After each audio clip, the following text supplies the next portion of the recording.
A lot goes into picking a baby's name. After all, this is going to be something your kiddo is going to be stuck with for the rest of their life, or at least until they can convince the courts to let them change it. Wait, you changed your name to McLovin? McLovin? After finding out that the storks en route, suddenly questions of what to call the baby pop up. And that spirals into debates about whether to go with an old family favorite and risk ticking off another relative by omission, or choosing something you both just like right now and find it's too obscure to stand the test of time. Where is Balake at? There's no Balake here today. Yes, sir. My name's Blake. So, a lot of people tend to opt for names that are a little more common and current to avoid these issues. But did you know that even some of the most popular names have their own hidden meanings to consider? Well, this is not a name. Here are some facts that you might not know about names you hear around town all the time. Emma. Historically, Emma is derived from the German word Ermin, which means whole or universal. The name came to England by way of Emma of Normandy, wife of King Ethelred II. King Ethelred the Unready may have let the Danish invade and destroy much of England, but at least he gave the English-speaking world one of its most popular names. Since 980 AD, the name has stuck around. It gained popularity again in the 1700s, possibly because of the poem Henry and Emma by Matthew Prior. Once Jane Austen wrote Emma, the name grew even more common and beloved. Over the last 100 years, Emma has almost always been in the top 90 names, with 2017 seeing the name spike to the #1 spot for baby girls. It's Emma. Emma.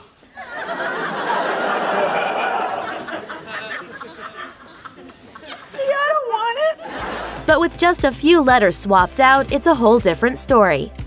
Emily. For British literature fans, the name Emily might conjure up memories of Wuthering Heights author Emily Bronte or the poet Emily Dickinson. But Friends fans might think of a different, albeit more accurate, personality association. We all hate Emily. Believe it or not, Emily actually does have a slightly sinister meaning. It's the feminine version of Emilius or Emile, which means rival. Therefore, any Emily is automatically your enemy.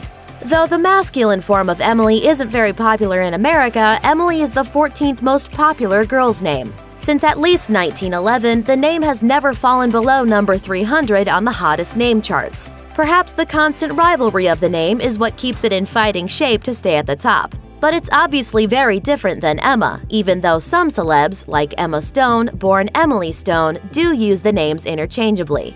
Which is, I mean, I see the resemblance. It's uncanny. Uncanny. It really is.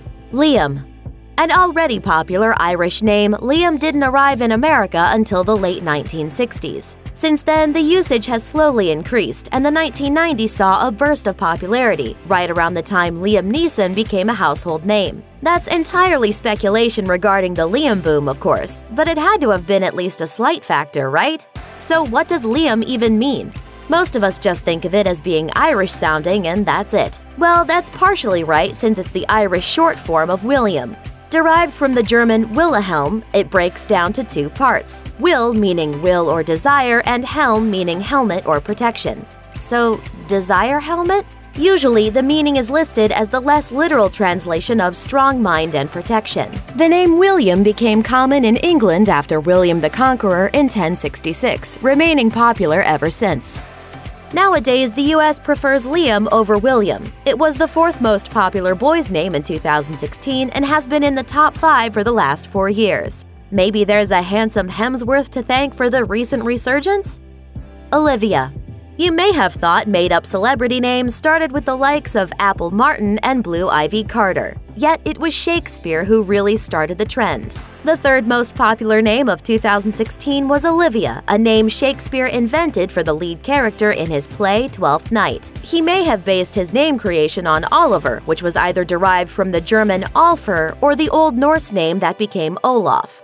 Though the Germanic or Norse roots could have influenced Shakespeare, it's more likely that he used a simpler source. The Latin word oliva is pretty close to Olivia. What does oliva mean? Olive.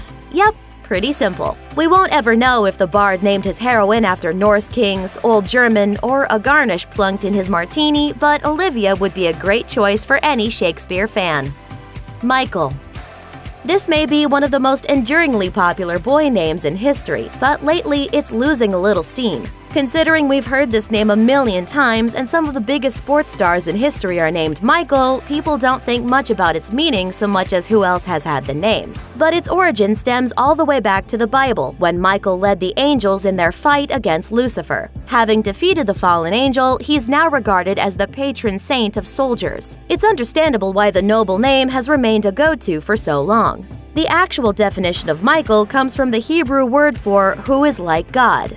The question mark is part of the meaning because Michael is meant to be a rhetorical question, which means it's not meant to be answered. Imagine saying, "Who is like God?" every time you see a Michael. Suddenly, all those gold medals make sense. Aiden. The second most popular boy's name of 2016, Aiden has spurred on quite a craze. The name wasn't terribly popular in America till it shot up the ranks in 1995. For what it's worth, that's a year after Aiden Quinn appeared in Legends of the Fall, so maybe there's some relation. Aiden is most notable for starting the long list of Aiden names. Caden, Hayden, Jaden, Braden, and Zayden are all just made-up mashups of Aiden. So where does Aiden itself come from? Well, we have to trace back through quite a few names before we get to the real meaning. First, it's based on the Irish name Aiden, which is the English-speaking version of Aeon. That name is just a diminutive version of A or Eid, who was the Celtic god of the sun, and whose name can also be translated to fire. In Gaelic myth, Eid was one of the children of Lur, a popular folktale that Irish children still learn today. The English gave themselves a translation of this fiery god, a name. Eid became Hugh. Somehow, Hugh doesn't elicit the same sense of fire, but Aiden and Hugh are brothers from the same cultural mother. Aubrey. Like Ashley, Aubrey actually started out as primarily a boy's name in the Middle Ages, but shifted over to girls in the 1970s. The song Aubrey by Bread in 1972 helped make the girl version popular. Still, the origin of the name retains its masculine roots. It's a Norman French form of the German name Alberic, which contains the German root words elf and power. Though it might be fun for a celebrity to call their kid Elf Power, Aubrey's meaning is usually recognized as King of the Elves. Currently, the masculine Aubrey is pretty rare, but the feminine version was the 25th most popular name in 2016. Maybe the deadpan wit of Parks and Recreation star Aubrey Plaza has a little something to do with that. What's in a name? Though many of America's favorite names have been around for centuries, we rarely take their root meanings into account. A slightly unfavorable meaning shouldn't sway you from your top choice. But if you'd rather your little prince or princess not be dubbed a rival or King of the Elves, now you know the names to scratch off the list.